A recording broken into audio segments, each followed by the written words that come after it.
So we'll be discussing about the various aspects of precocious puberty in boys using a lot of these case scenarios, as well as the different aspects of evaluation and management in these regards, which becomes relevant from that perspective.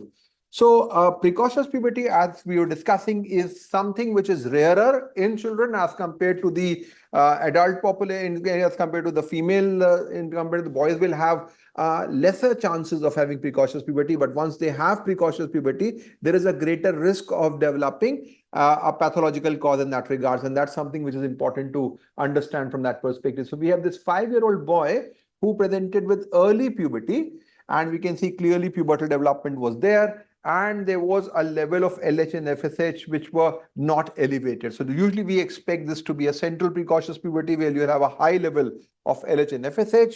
And when we found that the LH was low, the first possibility which we considered was obviously in line of an adrenal disorder, which was excluded based upon adrenal imaging, as well as a normal level of 17-hydroxyprogesterone. What was striking was that the HCG level was high, and this turned out to be a HCG secreting tumor. And this really highlights the importance in that perspective of identifying a pathological cause, because this then turned out to be a CNS lesion, a germinoma in the brain, which was producing HCG, causing precocious puberty from that perspective. So precocious puberty in boys is less common compared to girls, but still 1 in 100 theoretically will have precocious puberty. The problem is identification is not that easy, because parents will come to us immediately if they notice any breast development or vaginal discharge. In boys, these changes will not be very, very evident, and that's why it is often not detected at the right time. A significant proportion of them, approximately half of them, may have a pathological cause, which is there from that perspective. So it's rare, but more likely to be pathological as compared to girls, and more likely to have a peripheral etiology as compared to girls in that perspective. All of you can go to have a look at our website, learning.growthsociety.in, which has got a lot of informative resources, as well as courses which are there in terms of pediatric endocrinology, including our fellowship course and the pediatric endocrinology for postgraduate course. We do have frequent activities in the form of journal clubs, in the form of discussion PG lecture series from that perspective. There are publications including a basic, advanced, and protocol book, and a mobile app which provides guidance with regards to different aspects of pediatric endocrine disorders. So in this lecture series, we will be covering the pathophysiology, the etiology, and the assessment and management of precocious puberty in boys. And at the end, we will have very interesting Q&A session in which we'll try to cover whatever we have discussed.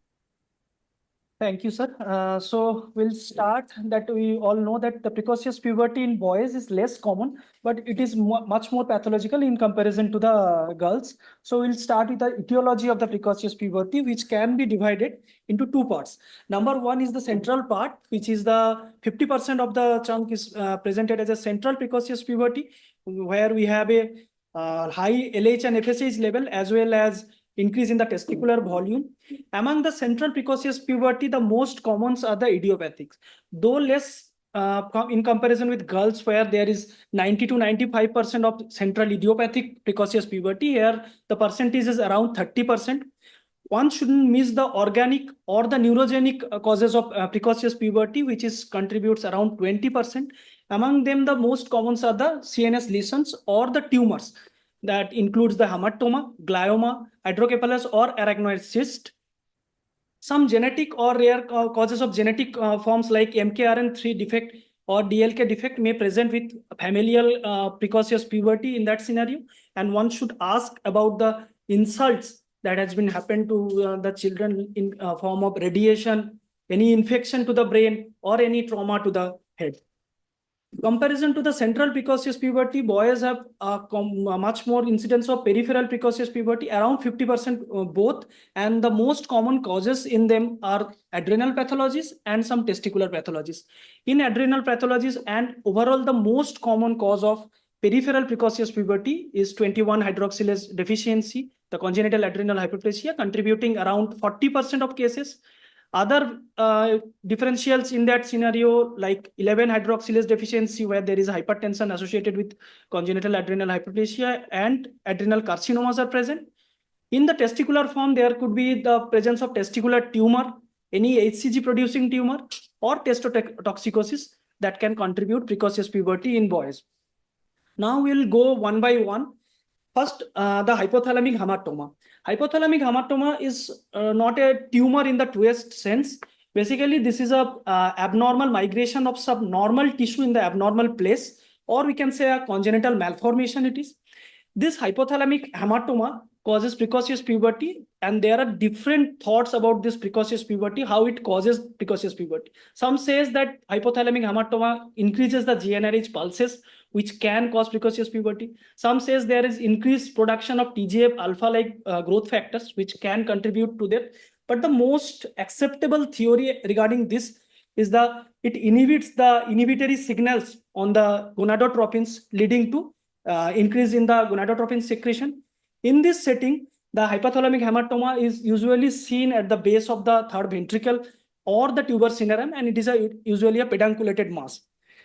If we go for the biochemical pictures in the hypothalamic hamartoma, we can see there is a high levels of LH, FSH level, but disproportionate to the high LH and FSH level, the testicular volume doesn't increase too much, because the presentation of the hypothalamic hamartoma is much earlier, around 1 to 2 years of age, and there is less time to develop this testicular size to increase in the greater than 6 ml or more than that. So there is a rapid progression, and already discussed, as these things are associated with tuber cinerum and a pedunculated mass. There is no role of surgery in case of hypothalamic hamartoma, and high dose GnRH analog is the treatment of choice in case of hypothalamic hamartoma. This hypothalamic hamartoma is usually sporadic, but there are some associations usually that can be seen, especially in Pallister-Hall syndrome, where there is a defect in the GLI3 gene that can be seen. The next is the neurofibromatosis 1. Neurofibromatosis 1, as we all know, it is an autosomal dominant condition in the chromosome 17q11.2 and causing defect in the NF1 gene. This neurofibromatosis 1 can present with various manifestations like café-au-lait spot, Lesch nodule, and axillary freckling. This café-au-lait spot is usually a regular margin, and it can present anywhere smaller in size. But in the setting of neurofibromatosis 1, if precocious puberty is developing, one must not miss the possibility of glioma that is usually present in the optic nerve. This glioma, as it can cause central or GnRH dependent precocious puberty, also can secrete excess GS, leading to GS excess-like state.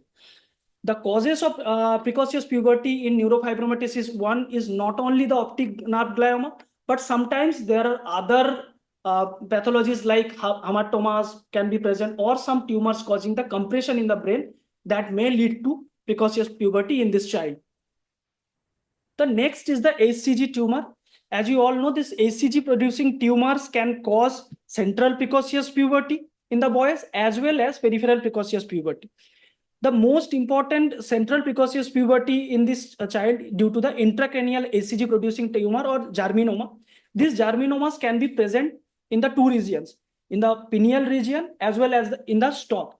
They are present in a synchronous manner, but to cause precocious puberty, pineal germinoma or HCG producing tumor are much more important. They have a much more compressive effect, leading to CNS features. And HCG tumor, as it is a HCG tumor, it has a LH effect that can be seen. The diagnosis of this HCG tumor can be done by using a CSF level where there is a high HCG level. These tumors are very radiosensitive, and radiotherapy is the treatment of choice in case of HCG tumor. Now coming to some malformations that also can cause precocious puberty in boys, like hydrocephalus, arachnoid cyst, and some cerebral dysgenesis. The hydrocephalus is very important because it is one of the most reversible causes of precocious puberty in children. That means if we treat this child, the chances of reversal of precocious puberty is high there. It is usually early onset, but it is a reversible one. Arachnoid cyst is nothing but it is a fluid filled or CSF filled cyst that is present in the arachnoid space, with causing the raised ICT. In both the scenario, in hydrocephalus as well as arachnoid cyst, it is the raised ICT which is compressing the brain and causing the disinhibition of the inhibitory signals on the GnRH neurons, leading to precocious puberty. The presentation of the arachnoid cyst is usually a late one. Another important thing is cerebral dysgenesis, commonly seen in case of girls, where there is an intellectual delay and increased seizure frequency. The cause of this dysgenesis is due to hypoxia, usually present associated with hypoxic inducing encephalopathy, and presented with a seizure like catamenial seizures are present in these cases. Now coming into the some genetic causes of precocious puberty, this KIS1 is one of the important modulator of puberty in case of both boys and girls, and this kispeptin and its kispeptin receptors, these are located around arcuate nucleus, which is around the blood-brain barrier, so it can modulate the negative inhibitory effects of sex steroid on the HPG axis. Also, it can modulate some emotional or environmental or some nutritional effect on the GnRH axis. This kispeptin receptor was initially discovered due to the GnRH in a GnRH deficient person, where there is an inactivating mutation of kispeptin 1. Subsequently, the activating mutation of kispeptin or kispeptin receptor can cause this central precocious puberty, or we can say GnRH dependent precocious puberty. This is an autosomal dominant condition, and there is an early infantile onset of precocious puberty that is seen with a rapid progression that is associated with it. Another important gene is MKRN gene, which is an important cause of familial precocious puberty. Around 30% of familial central precocious puberty is due to this MKRN3, with 3% gene, 3% idiopathic central precocious puberty are due to the MKRN3. MKRN3 or the Macarin ring finger protein 3 is usually located in the Prader-Willi region, the 15q11.2, and it usually helps in the RNA binding or ubiquitin ligase. Now, this is a maternal imprinting gene. That means if the paternal allele that has come from the father is inactivated or there is any loss of function or mutation, it leads to the precocious puberty in the childhood, though it is not an early onset as compared to the kispeptin, and it is a relatively slower progression of precocious puberty that has been seen. The other manifestations of this MKRN3 is the esotropia, clinodactyly, and some dental defects can be associated with it. Now there are some radiation induced injury. So radiation has two implications on the brain. Number one, if radiation dose is a lower dose, that means the low dose radiation is present, that can present with early puberty. It inhibits and we define this low dose of radiation around 12 to 18 gray. Below 18 gray, we can say that it inhibits the inhibitory signals and causing this early puberty. But if we use a higher doses like 30 gray or much more than that, that can cause a suppression of puberty leading to a delayed puberty. So in the setting of a early puberty, one should always be in the setting of radiation, one should be always cautious about the concomitant GSD, because early puberty will cause the skeletal maturation to go ahead and the bone age will be progressed. But at the same time, the growth hormone deficiency will pull down the child and decreases his height. So when we start GnRH analog in this child, there is increased chances of growth failure or not increasing the growth velocity. So we must be cautious about that thing. If a child with early puberty is having growth failure, not gaining the height velocity well, so we should think always about the concomitant GSD in that setting. Now coming on to the secondary triggered puberty. In a case of peripheral precocious puberty in boys, it is not easily diagnostic in the earliest period, because like in the girls, where there is a delayed sexual disorder of the sexual differentiation, boys have a usual late presentation. And due to this late presentation, it can be presented in twice way. Due to this late presentation, there is an increased testosterone production and other androgen productions. This testosterone and other androgen production will advance the bone age of the children. That can cause the secondary triggered central precocious puberty. As well as when we treat this case of long-standing precocious peripheral puberty, we use the hydrocortisone or other steroids. there is a suppression of the adrenal androgens or adrenal testosterones that is producing. So this suppression of these androgens in our body will stimulate the HPG axis, which can lead to central precocious puberty. So in both ways, in a long-standing precocious puberty without treatment or after starting of the treatment can cause a secondary trigger central precocious puberty in that scenario. Now coming on to the peripheral causes of precocious puberty, and the most common are the adrenal causes. Adrenal produces some androgens, and the major androgen is the DHEAs in that scenario. In this case, there are production of the adrenal androgens, and due to this adrenal androgens, there is virilization or other kind of precocious manifestation, but there is no stimulation of the HPG axis. So the testicular volume in this scenario will be small. The gonadotropin levels will be undetectable.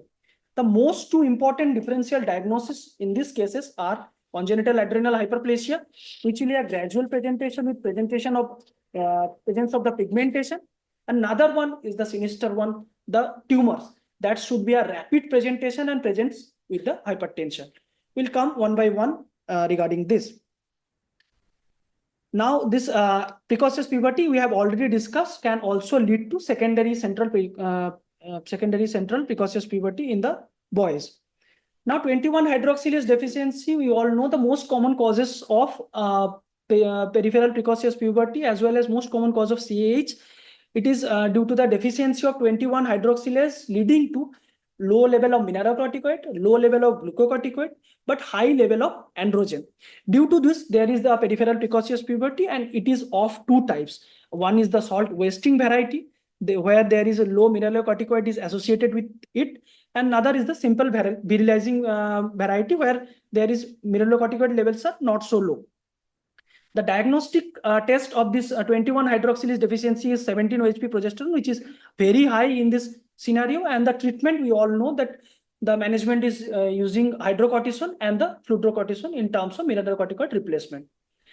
Second is the 11-hydroxylase deficiency, which is a hypertensive variant of CAH. Here, there is deficiency of 11-hydroxylase deficiency. Due to this, here is mineralocorticoid levels will be high, the glucocorticoid levels will be low, and the androgen levels will be high. Due to this, there will be hypertension in this child, but in the initial neonatal phase, there is a aldosterone resistance-like state. So initially, it will present like a transient salt wasting, followed by a hypertensive state. The diagnostic test is 11-DOC, which will be high in this case. 17-OHP level can be marginally high in case of 11-hydroxylase deficiency. The treatment options is hydrocortisone alone, and we have to monitor for the blood pressure, electrolyte, and DOC level in that scenario. Now, there are some HCG producing tumor which can cause peripheral precocious puberty. These HCG producing tumors are usually present in the, they can be present in the mediastinum, they can be present in the CNS, they can be present in the liver. This HCG, we all know, has a structural similarity with LH. This HCG will act on the LH receptor and causes the Leydig cell hyperplasia, as well as production of the excess of the testosterone. And this testosterone will cause this precocious puberty. But as against the central precocious puberty, we all know Leydig cell contributes around 10 to 15% of the testicular volume. So here the testicular volume will be not that enlarged as we see in case of central precocious puberty. It will be around like 6 to 8 ml of testicular volume. And one must remember there is an association of Klinefelter syndrome with HCG producing tumor. So in a boy with Klinefelter syndrome, if there is a rapid onset of virilization or there is a rapid onset of gynecomastia, one should not miss to check for any mediastinal HCG producing tumor in that scenario. They are very radiosensitive, as we have already discussed, and the treatment modality is radiotherapy. The tumors that can cause this testicular HCG production are choriocarcinoma, germinoma, teratoma, and hepatoblastomas. Now coming to the testotoxicosis, which is also known as familial male-limited precocious puberty. Male-limited is because this LHCG receptor or LH receptor is only causing precocious puberty in males. It doesn't cause precocious puberty in female. So this testotoxicosis, there is a LHCG receptor activation. This is leading to again similar manifestation like HCG producing tumor with Leydig cell hyperplasia and excess testosterone production. As comparison to the HCG producing tumor, here also there is a testicular volume is in intermediate size of 6 to 8 centimeter, very early onset with severe progression. The treatment of choice here is anti-androgens like bicalutamide, as well as we have to give aromatase inhibitor like letrozole to prevent the further estrogenic effect on the males. Now coming to the hypothyroidism, as Sarah has already described, this hypothyroidism is not a precocious puberty in the truest sense. As we all know, in hypothyroidism, there is a decreased level of T4, T3 leading to increased level of TSH. And we all know this TSH is a glycoprotein which has a structural similarity with FSH, LH, HCG.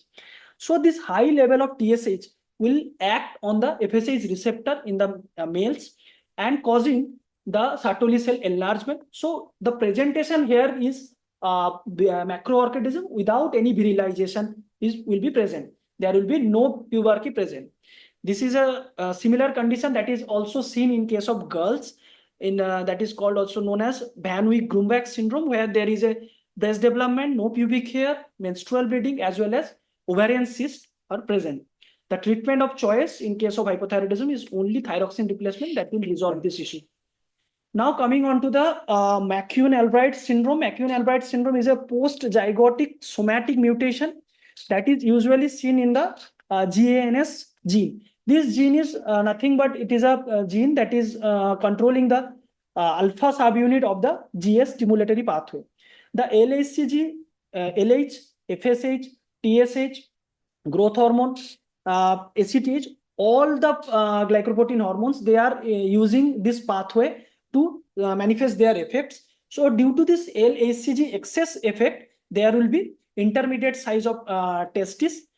As it is a somatic defect, there are presentations are variable, and one can have a secondary triggered central precocious puberty in that scenario. If the GNS pathway is affecting the TSH pathway, then it will be thyrotoxicosis. In growth hormone, it will cause GH excess. If in ACTH pathway, it will cause Cushing syndrome.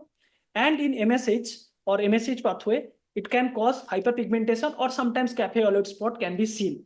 The other manifestation or the other hormones accessing this pathway is the FGF24, which can cause a phosphaturic effect leading to a low phosphate rickets, or cholestasis can be sometimes seen, or hypertrophic heart diseases are also associated with this syndrome.